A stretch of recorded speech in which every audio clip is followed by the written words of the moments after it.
September 3rd began like every other early autumn morning in the Cascades.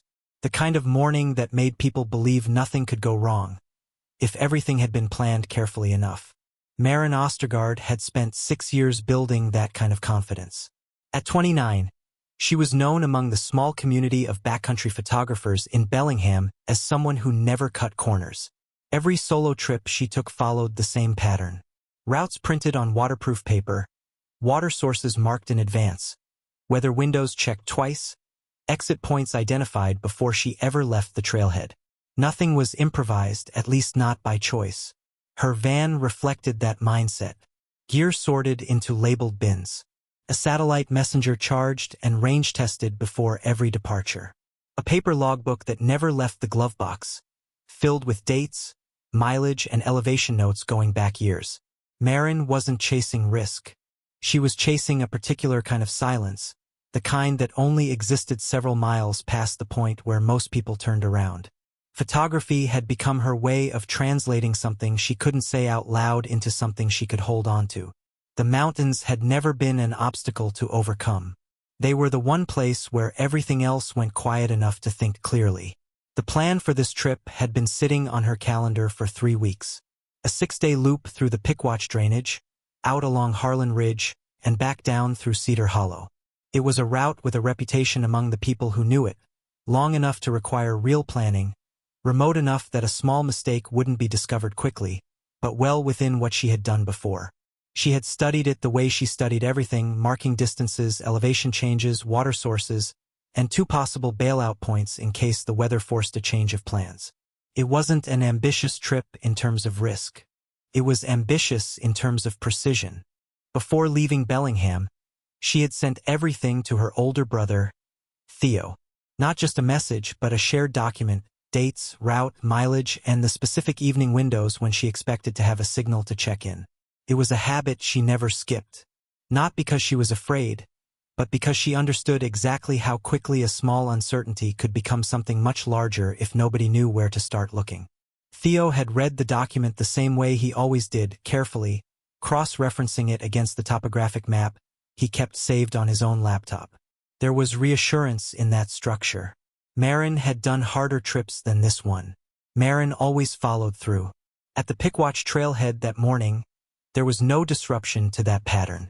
The small gravel lot was busy in the usual early-season way, other hikers unloading packs, checking straps, moving toward their own routes. Maren photographed her boots against the trailhead sign, the same small ritual she performed at the start of every trip.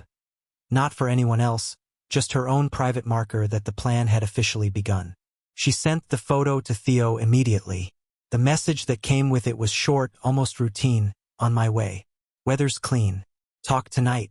It was the last message anyone would receive from her for 11 days. From that point forward, the structure that defined her trips became invisible. The signal dropped almost as soon as the trail descended into the drainage, exactly as expected. The absence of connection wasn't a warning sign. It was part of the plan, accounted for months in advance. Nothing about that first day of silence suggested anything unusual. Maren had entered the route exactly as intended, equipped and prepared, with no deviations recorded at the start. If someone had examined the situation on the evening of September 3rd, everything would have pointed to an ordinary trip unfolding on schedule. What made this case different wasn't what happened at the beginning. It was what failed to happen later. Every part of Maren's system depended on continuity. Each expected check-in created a link in a chain that Theo could follow if he ever needed to. As long as that chain stayed intact, it created a sense of control even across enormous distance. On September 3rd, the first link had been placed exactly where it should have been. Nothing about that morning hinted at how quickly the structure built to protect her would start to come apart. The second night passed the same way the first had: silence, expected and unremarkable, filed away without concern. The drainage was known for poor signal even under ideal conditions, and Maren had built her entire plan around that limitation. Theo checked his phone more out of habit than worry. Each time the screen stayed unchanged, he found a reasonable explanation and moved on with his evening. By the third night, the explanations were starting to feel thinner. According to the itinerary, This was supposed to be the evening Maren reached the section of Harlan Ridge where coverage briefly opened up, the one guaranteed check-in window built into the entire 6-day plan. It didn't come. Theo told himself equipment sometimes failed to transmit on the first attempt. He told himself the weather might have slowed her pace by half a day. None of those explanations were unreasonable on their own. But taken together, they were starting to form a pattern he didn't like.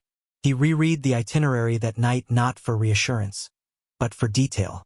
Every segment of the route was marked precisely. By this point in the timeline, there should have been at least one confirmed signal. There wasn't. What had been ordinary silence was starting to feel like a missing piece. Still, he didn't act. In the United States, especially with experienced backcountry hikers, there's a widely understood principle that overreacting to a single missed check-in can pull search and rescue resources away from situations that actually need them. Theo knew that. He also knew his sister, her habits, her discipline, her almost stubborn consistency. The tension lived in the space between those two things. The 4th day passed with no contact at all. By evening, the silence wasn't just an absence anymore. It had become a pattern that didn't fit the system Maren had spent years building. Theo began reaching out, not to Maren directly since there was no way to, but to the structures around the trailhead. The ranger station, the permit office, anyone who might confirm whether she'd been seen along the route. The answers were limited. No sightings matching her description. That didn't mean she wasn't there. It meant there was no confirmation either way, and the lack of confirmation had become its own kind of signal. By the 5th morning, the final expected check-in window from the original itinerary had come and gone without contact. That could no longer be explained by ordinary delays. Theo reviewed the plan one more time, and this time every detail that had once felt like careful preparation now felt like a set of coordinates pointing toward an unknown. He waited one more day before escalating further, a decision that reflected both caution and hope, a balance between respecting his sister's independence and acknowledging how far the pattern had drifted from anything normal. That extra day of waiting ended the following afternoon. The report was filed with the ranger station connected to the Pickwatch trailhead. From that moment, the situation shifted out of the private space of a worried brother and into the formal structure of search and rescue. Thank you for spending this time with Maren's story today. Choosing to slow down and follow a story like this one, all the way through, is something meaningful in itself. It's a story about discipline, about the danger of assuming a plan will always hold, and about what it costs to keep questioning an answer everyone else has already accepted. If the story stayed with you, even for a moment, it's already done what it set out to do. Please consider liking this video, leaving your thoughts in the comments, and subscribing for more stories like this one. Thank you again for being here, and for being part of this with me.